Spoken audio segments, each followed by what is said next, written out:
ದೌರ್ಜನ್ಯ ಆಗಿರ್ಬೋದು, ಮಹಿಳೆಯರ ಮೇಲೆ ಇರ್ತಕ್ಕಂಥ ದೌರ್ಜನ್ಯಗಳಾಗಿರ್ಬೋದು, ಅಸಹಾಯಕ ಮಕ್ಕಳ ಮೇಲೆ ಆಗ್ತಕ್ಕಂಥ ದೌರ್ಜನ್ಯಗಳಾಗಿರ್ಬೋದು, ಇದೆಲ್ಲನೂ ಕಳಿಸಿ ಇವತ್ತು ನಾವು ಒಂದು ಸಾಂಕೇತಿಕವಾದಂಥ ಪ್ರತಿಭಟನೆಯನ್ನು, ಒಂದು ಎಚ್ಚರಿಕೆಯನ್ನು ಸರ್ಕಾರಕ್ಕೆ ಮತ್ತು ಸಮಾಜಕ್ಕೆ ಈ ಒಂದು ಏನು ನಡೀತಾ ಇದೆ ಅದರ ಬಗ್ಗೆ ಒಂದು ಮನವರಿಕೆ ಮಾಡಲಿಕ್ಕೆ ಅದು ಪ್ರತಿಭಟನೆಯನ್ನು ಮಾಡ್ತೀವಿ. ಈ ಹಿಂದೆ ನೋಡಿ ಹಲವಾರು ಸ್ನೇಹಿತರ ಬಗ್ಗೆ ಈಗಾಗಲೇ ಹಲವಾರು ವಿಚಾರಗಳನ್ನ ತಮ್ಮ ಬಗ್ಗೆ ಹಂಚಿಕೊಂಡಿದ್ದಾರೆ. ಹಾಗಾಗಿ ನಾನು ಹೇಳಲಿಕ್ಕೆ ಇಷ್ಟಪಡೋದಷ್ಟೇ, ಇವತ್ತಿನ ವ್ಯವಸ್ಥೆ ಒಳಗಡೆ ಅನೇಕ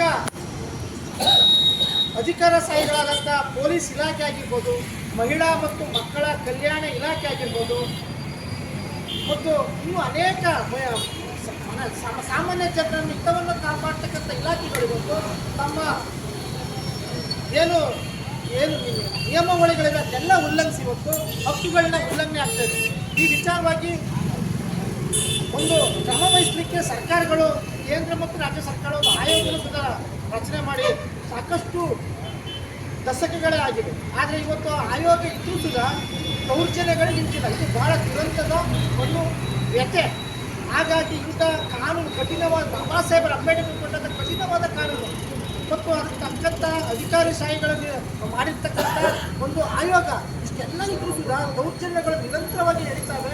ಇದು ಇನ್ನು ಎಲ್ಲಿವರೆಗೆ ನಾವು ಇದನ್ನು ಶೋಷಣೆಗಳ ದೌರ್ಜನ್ಯಗಳು ಅನುಭವಿಸಬೇಕು ಅನ್ನೋದು ಏಕೈಕ ಉದ್ದೇಶಕ್ಕಾಗಿ ಇದು ಸರ್ಕಾರಕ್ಕೆ ಮತ್ತು ಏನು ಆಳುವ ವರ್ಗಕ್ಕೆ ನಾವು ಇದನ್ನು ಎಚ್ಚರಿಸಬೇಕು. ಸಾಂಕೇತಿಕವಾಗಿ ನಾವು ಮಾಡದಿರ್ತಕ್ಕಂಥ ಒಂದು ಮೌನ ಪ್ರತಿಭಟನೆ. ಈ ಒಂದು ಮೌನ ಪ್ರತಿಭಟನೆಗೆ ಮೈಸೂರಿನ ಮಾನವ ಹಕ್ಕುಗಳ ಹೋರಾಟಗಾರರು ಮತ್ತು ನಮ್ಮ ಜನಸಂಗ್ರಾಮ ಪಕ್ಷದ ರಾಜ್ಯ ಉಪಾಧ್ಯಕ್ಷರಾದ ಪ್ರಸನ್ನ ಅವರಿಗೆ ನಾನು ಹೃದಯಪೂರ್ವಕವಾದ ವಂದನೆಗಳನ್ನ ಸಲ್ಲಿಸ್ತೇನೆ. ಹಾಗೆ ಸಾಹಿತಿಗಳು, ಬರಹಗಾರಗಳಾದ ಮುರುಡೇ ಸ್ಫೂರ್ತಿಯವರು ಹಾಗೂ ಪ್ರಗತಿಪರರಾದ ಈ ಒಂದು ಮೈಸೂರಿನ ಪ್ರಗತಿಪರರಾದ ಮುರುಡೇ ಸ್ಫೂರ್ತಿಯವರು ಈ ಒಂದು ಕಾರ್ಯಕ್ರಮಕ್ಕೆ ಆಗಮಿಸಿದರೆ ಅವರು ಕೂಡ ನಾನು ವಿಶೇಷವಾಗಿ ವಂದನೆಯನ್ನು ಸಲ್ಲಿಸ್ತೇನೆ. ಹಾಗೆ ಈ ಒಂದು ಕಾರ್ಯಕ್ರಮಕ್ಕೆ ವಿಶೇಷ ಚೇತನರು ನಮಗೆ ಒಂದು ಕಾರ್ಯಕ್ರಮಕ್ಕೆ ಬೆಂಬಲವಾಗಿ ನಿಂತು ಈ ಒಂದು ಕಾರ್ಯಕ್ರಮಕ್ಕೆ ಆಗಮಿಸಿದರೆ ಅವ್ರಿಗೂ ಕೂಡ ಎಲ್ಲ ವಿಶೇಷ ಚೇತನರಿಗೆ ನಾನು ವಂದನೆಗಳನ್ನ ಸಲ್ಲಿಸ್ತೇನೆ. ಅದರಲ್ಲಿ ಬಹುಮುಖ್ಯವಾಗಿ ನಮ್ಮ ಒಂದು ಈ ಕಾರ್ಯಕ್ರಮಕ್ಕೆ ದಲಿತ ಸಂಘ ಸಮಿತಿಯ ಜಿಲ್ಲಾ ಸಂಚಾಲಕರಾದ ಮಳವಳ್ಳಿ ನಾರಾಯಣ ಅವರು ಒಂದು ಕಾರ್ಯಕ್ರಮಕ್ಕೆ ಬಂದು ಅಲ್ಲದೆ ಈ ಒಂದು ಕಾರ್ಯಕ್ರಮದ ಧ್ಯೇಯ ಉದ್ದೇಶದ ಬಗ್ಗೆ ಸಾರ್ವಜನಿಕರಿಗೆ ಒಂದು ಸಂದೇಶವನ್ನು ಕೊಡುವ ಮುಖಾಂತರ ಉತ್ತಮ ಸಂದೇಶವನ್ನು ಕೊಟ್ಟಿದ್ದಾರೆ. ಅವ್ರಿಗೂ ಸಹ ನಮ್ಮ ಸಂಘಟನೆ ಪರವಾಗಿ ಉತ್ಪೂರ್ವಕ ವಂದನೆಗಳನ್ನು ಸಲ್ಲಿಸ್ತೇನೆ.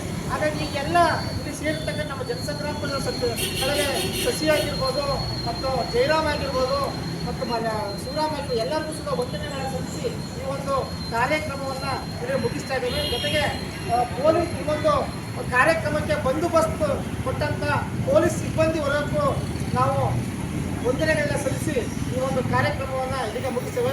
ಜೈ ಭೀಮ್, ಜೈ ಭಾರತ್. ನಾವು ಮಾಡಬೇಕು, ಮಾನವ ಹಕ್ಕುಗಳನ್ನು ಉಳಿಸುವ ವಿಚಾರದಲ್ಲಿ ದೌರ್ಜನ್ಯಗಳ ವಿರುದ್ಧವಾಗಿ ಈ ಒಂದು ಲೆಕ್ಕಾಚಾರ ಮಾಡಬೇಕು ಅಂತ ಒಂದು ಸಣ್ಣ ದೀಪ ಹಚ್ಚಿದ್ದೀವಿ.